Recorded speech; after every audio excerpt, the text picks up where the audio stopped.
manifest your truth. And I wanted to do a live this evening on a Friday night. Uh, as we all know, as we speak, President Trump is having a sit down or a stand up with the Russian dictator or president right now, Putin, as we speak. And Donald Trump, President Trump, has been in the news quite a bit. But I want to talk about President Trump and what your thoughts are about him sending in the National Guard into two particular cities and potentially sending the National Guard into two to three more. As you all remember, and there's some similarities to the choice of these cities, why he's doing it, what your thoughts are on it, whether you're black or white. Is there racial politics and identity taking place? Do black folks sit on one side of this issue versus white people on the other side? I don't know, but I wanted to get together and have a conversation about it. So we know that President Trump sent the National Guard into Los Angeles due to the immigration issue, the ICE issue, the protesting that was taking place. But before that, we have to remember that in Los Angeles, you're talking about Tent City, Tent T-E-N-T, the amount of homelessness that is in LA, Skid Row, and it filters, it goes to San Diego, it goes all the way north to Oakland and San Francisco, that have been just decimated with the opioid crisis, homelessness, helplessness, joblessness, mental health issues, mental illness, untreated, undiagnosed. And the state of California has turned into a third world state or a third world country, and is being decimated and ravaged every day. There are many Californians that are moving to Texas as a result of the high taxes, the wildfires, the criminality that is taking place in LA. We all know about gang violence, carjackings, property damage. It's just decimating the entire state. I think Governor Gavin Newsom has done a terrible job being the governor there, and we are watching the entire state of California just disappear, be destroyed. It is going to almost as if the state of California is on the road to extinction. Who would want to live there and go through all of that? And I think Gavin Newsom has done a terrible job as a governor there. As we all know, in the city, who holds the governance of a city? The mayor does. And of course, the mayor that is there is Karen Bass, black female mayor. And I want you all to look at some of these similarities with these blue cities, these liberal laws. LA County has a cashless bail system again, where you can steal up to $950 a day throughout the state of California and get arrested and get out the same day under your own recognizance. That doesn't make any sense. You get a court date for 30 days later to go back to court to see if you're going to be adjudicated or convicted of a crime. Criminals are not responsible, and definitely not responsible to the law. So if they get caught stealing, or a career criminal, you think giving them an invoice to show up in court 30 days later is going to happen? It's not going to happen. So this cashless bail system that they have in LA is not working, and people are crying for help. The tax-paying citizens that live there. New York City has a cashless bail system, and you have Mayor Eric Adams, black mayor. This kind of conversation is surrounded around DEI. So you got Karen Bass out in LA, and you got Eric Adams, black mayor in New York. Crime is constantly in the news. Crime is going upwards, not downwards. And even these gun violent, these nonviolence, nonprofit prevention programs, they're not working. We had Cure Violence here that was based out of Chicago and St. Louis a few years ago. They had like a 5-year contract. They had put up 4 sites, and they never reduced crime, not one bit. The Urban League has a nonviolent prevention program, uh, and they haven't curbed violence. But it's also counterintuitive when you have the Al Sharptons, the Urban League, the Cure Violence based out of Chicago, these nonviolent prevention programs where they hiring ex uh, convicts to be a part of these programs to create mediation. Uh, God bless you, God help the world. These days are very dark. They are extremely dark.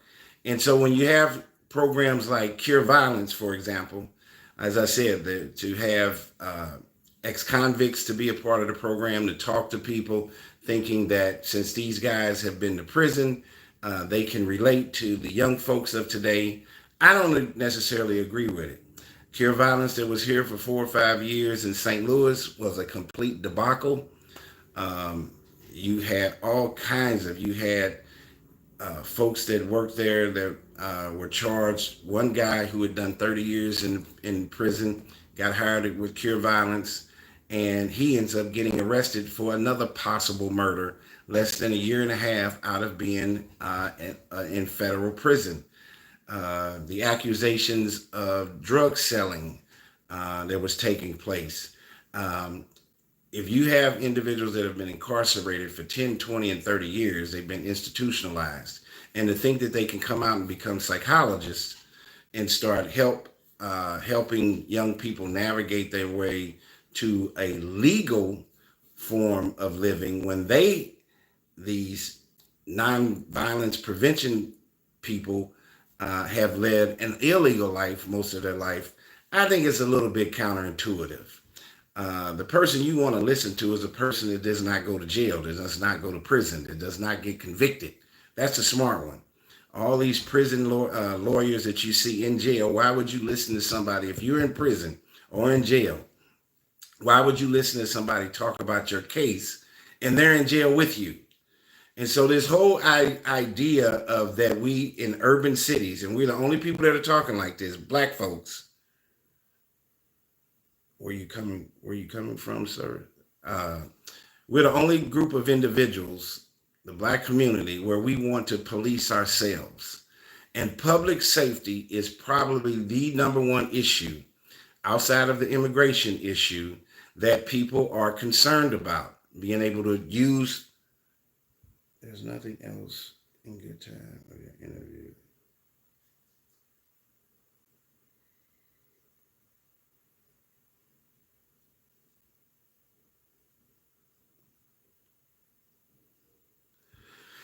And so, where was I at? I'm trying to read some of the stuff that these folks are saying down here. Um, but us policing ourselves is not the way to go. We need folks, we need the police, a part of our public safety system. People in many cities, whether it's Chicago, St. Louis, Baltimore, New York, are worried about being able to move around in their cities and not get assaulted, be harmed or hurt. Uh,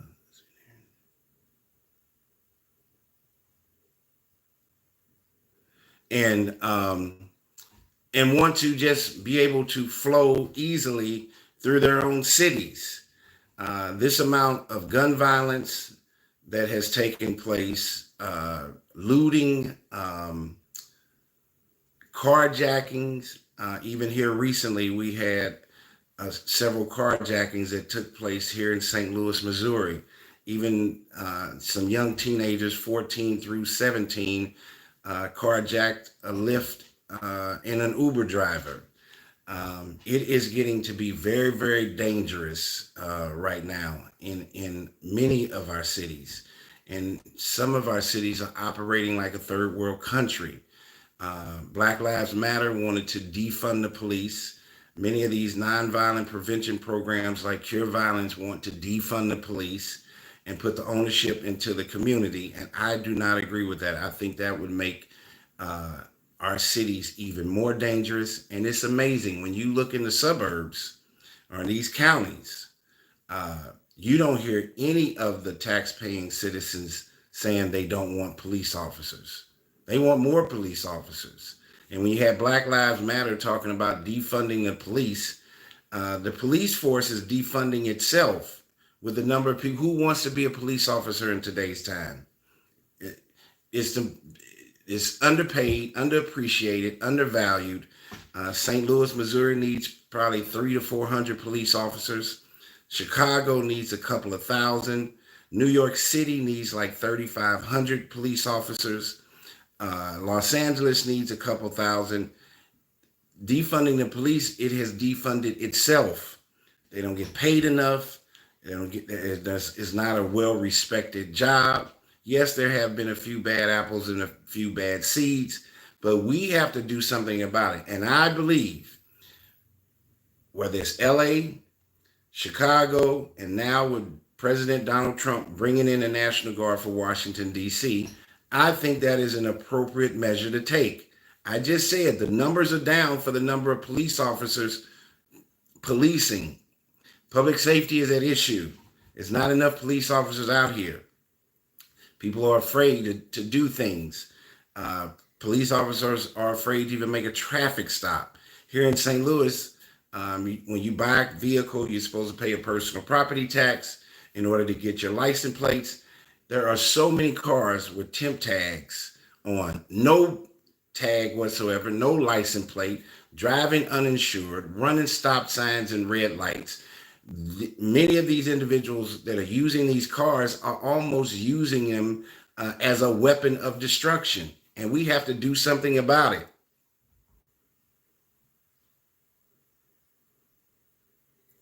Yeah, and we are seeing kids 14, 13, 12 years old that are committing heinous crimes, adult type crimes.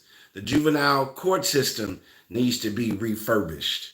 And they're going to be inundated with young people getting arrested. And of course, you know, if you're a juvenile, you're going to get a chance to get out. Here we go with these liberal laws. The juvenile court system needs to be redefined. We are falling apart from our judicial, our court system, our legal system, all the way down to our public safety. So I am, as a black man, in favor if we, the citizens, first of all, the community has not policed itself. If something happens to you in your city, who are you going to call? Your uncle, your brother, your father? No, you're going to call the police, period. Here in St. Louis is an open carry city and state. However, you better know the gun laws, because if you go out here and you shoot somebody that's not completely trying to take your life, and you end up harming them and shooting them, you are going to jail. You are going to get arrested. You are going to get arrested. So even the open carry, and what are we going to do? Turn our country into the Wild Wild West? When people get into arguments, you see in today's time, the first thing the individuals want to do in order to, instead of mediation, conflict resolution, they get into it and they pull a gun out and shoot someone. There's a known guy in Chicago that just happened today or yesterday that got killed on Facebook Live because he was having an argument with a guy in the store, and they ended up coming out of the store and getting into an altercation while he was at his car. He gets out of his car and he gets shot and gets killed on Facebook Live. Murder, mayhem, the opioid crisis, drug abuse is not defined or pre-delineated by a zip code, a city or a county, a race, creed, or color. It can happen and knock at your door any day. So just because you might think you live in a suburban gated community, you have to leave that house and leave that street at some point. And if we are living in a total society of chaos and disruption, it can filter into anybody's lap. We need to be talking about public safety being a real issue. Yes, we're worried about immigration. Yes, there are issues that are going on outside of our country and the Gaza war, Russia and Ukraine. But we are falling apart right here within our own borders in the United States. And President Trump, I think, is doing the right thing. Washington, D.C., since the 80s, has been a panacea of drug issues, gun violence, murders, and mayhem for the last 40 years. And if you know the laws, you have to remember Washington, D.C. is not a city or state. Washington, D.C. is the capital of the United States. So any crime that you commit in the D.C. area, you cannot be charged statewide. All of it is federal. That's right, federal. You get a gun case, it's a federal crime because of its jurisdiction. As I said, who is the governance of your city? It's your mayor. Who is the governance of your state? It's your governor. Who is the governance of the United States? It's the president. And when you had in Chicago, which is very dear to me. I grew up in Chicago, grew up in St. Louis. Chicago has been decimated with crimes. I wonder who's been turning DC for the last 40 years. Chicago has been decimated with crimes, with gang violence, with shoplifting, with looting, property damage, carjackings, people getting killed down on Michigan Avenue. Chicago has a 50% commercial vacancy rate right now. Well, how do you think all of this crime that is being, and we're not policing ourselves. Remember, policing is understaffed. Remember, if somebody has a shooting on your street or shooting at your house, 99% of the people are calling the police. They're scared for their lives. So decreasing or destaffing the police is not the answer. Most of the crimes that are committed by black people that are committed to black people are committed by black people. So we need to stop this race baiting with the white male police officer is the boogeyman and is here to harm black men and black women. The statistics show that very rarely happens, but you never saw Black Lives Matter protesting black on black crime. It is happening every single day in Philadelphia, in New York, in Chicago, in St. Louis, in Los Angeles, in Oakland, in San Francisco, in Atlanta, every day. We need to do something about this. Trump, and I appreciate that Trump's doing this. You look at Chicago. Chicago has garnered 3 of our most celebrated stars and multimillionaire billionaires. Who are those? Oprah Winfrey. She's not from Chicago, but she made all the money and her fame in Chicago. A billionaire in entertainment. Michael Jordan, first black billionaire basketball player, or first billionaire basketball player, period, before Magic Johnson. Where did he get his claim and fame from? Chicago. Our first black president where did he get his fame from? Chicago. And you don't hear anything from any of them. Crime did not go down during Barack Obama's administration at all. Post his administration, his 8 years in office, he's done nothing for Chicago. So do they hold some accountability and responsibility? I think so, to a certain degree. If they care about people, that's where they made all their money and their fame. That's where they garnered their wealth, is from Chicago. Michael Jordan, Oprah, and definitely Barack Obama and his wife, Michelle, is from Chicago. Where are the protests for that? Where is Black Lives Matter for all of the violence that's being perpetrated in Chicago? And for white male Donald Trump to say, hey, if this does not stop, I'm going to send a National Guard into Chicago, to Washington, D.C. Baltimore has been a dangerous city for 50 years. So let's look at the alignment. The mayor of Los Angeles, Karen Bass, black female. The mayor of Chicago, Brandon Johnson, black male, blue cities, Democrat, liberal laws. The mayor of Baltimore, Brandon Scott, who's been the mayor since 2020, 41 years old. The mayor of DC is Muriel Bowser. She's 53 years old, been elected there since 2014. So you have Brandon Scott, who is the mayor of Baltimore. And you got to remember, not only does Baltimore have a mayor, the governor of the state of Maryland is a black man. Who is that? Wes Moore, who's been the governor, 46 years old, been the governor since 2023. Don't forget Eric Adams, the mayor of New York City. So you have all of these blue cities, all of these liberal laws. Chicago with their cash bail system, the entire state under J.B. Pritzker enacted the Safety Act, right? And the Safety Act, which is spelled SAFE -T Act. Let me tell you what the Safety Act is. Illinois passed the original version of the safety, it's an acronym, SAFE-T. Stands for Safety, Accountability, Fairness, and Equity.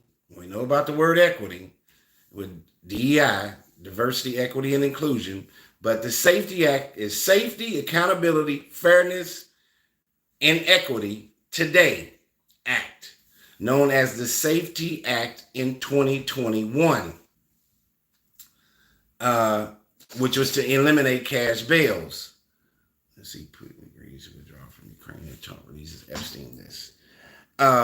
So here again, another liberal law where you can commit crimes. How do you define what's major versus what's minor?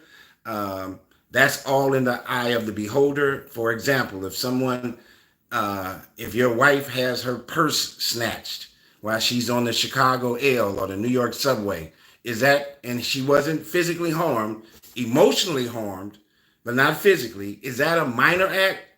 Probably not to her.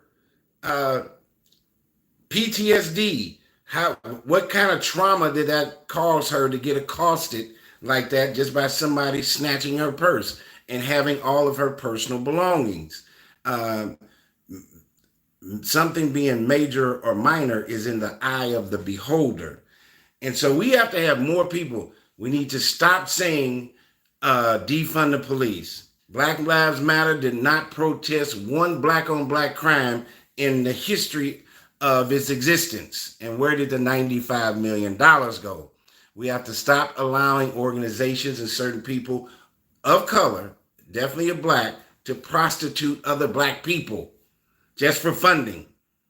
Cure Violence and some of these other programs, these gun violence prevention programs, they're not going to work.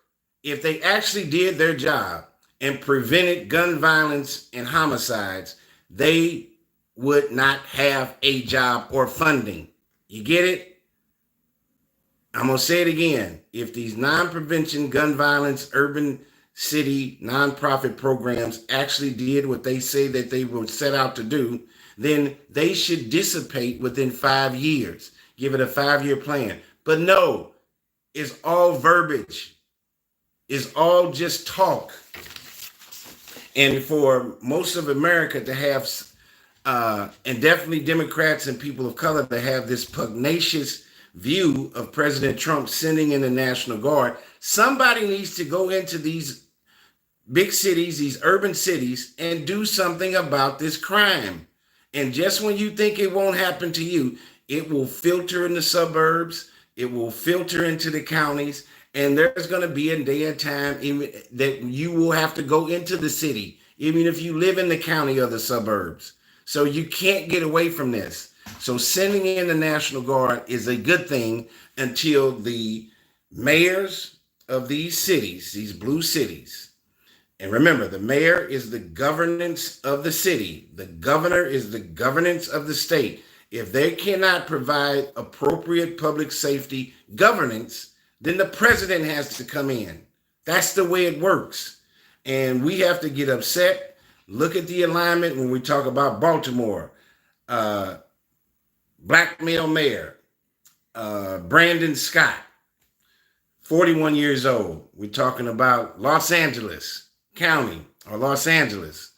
Black female mayor Karen Bass.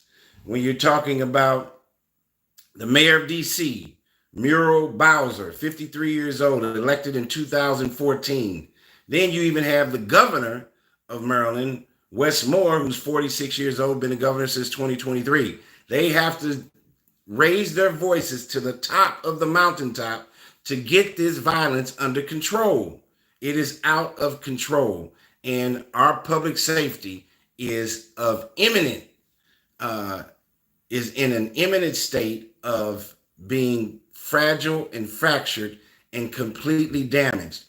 What do you think that says for tourism, for Chicago, for LA? LA is getting ready to have the Olympics. What are they going to do about homelessness, about the opioid crisis, about people walking around with undiagnosed mental health issues? How are they going to clean all that up? All of this crime and these issues with public safety are definitely affecting tourism, is definitely affecting national conventions coming to your city, is definitely affecting celebrations, commercial real estate. The tax dollar is going out of your city and your state. We need to hold our politicians and our leaders, our mayors, our governors, our state senators, our congressmen, our U.S. senators accountable to make sure and ensure that public safety and the well-being of folks is in good shape. Oakland, California is being decimated. San Francisco, black mayor, that had to resign, is being decimated with all kinds of public safety issues. Los Angeles is being decimated with all kinds of issues about public safety. I agree with Donald Trump that if the cities and the states can't take care of themselves, then our federal government needs to. Bring the National Guard into all of those places that are very dangerous. New York City, Baltimore, right there in D.C., definitely in Chicago, possibly in Atlanta, Georgia, definitely in L.A., Oakland, and San Francisco. Thank you for listening. This has been the Trevor Donald Experience. Manifest your truth. Please hit that like and subscribe button, and let's keep this commentary and information going and spread it to as many people as possible.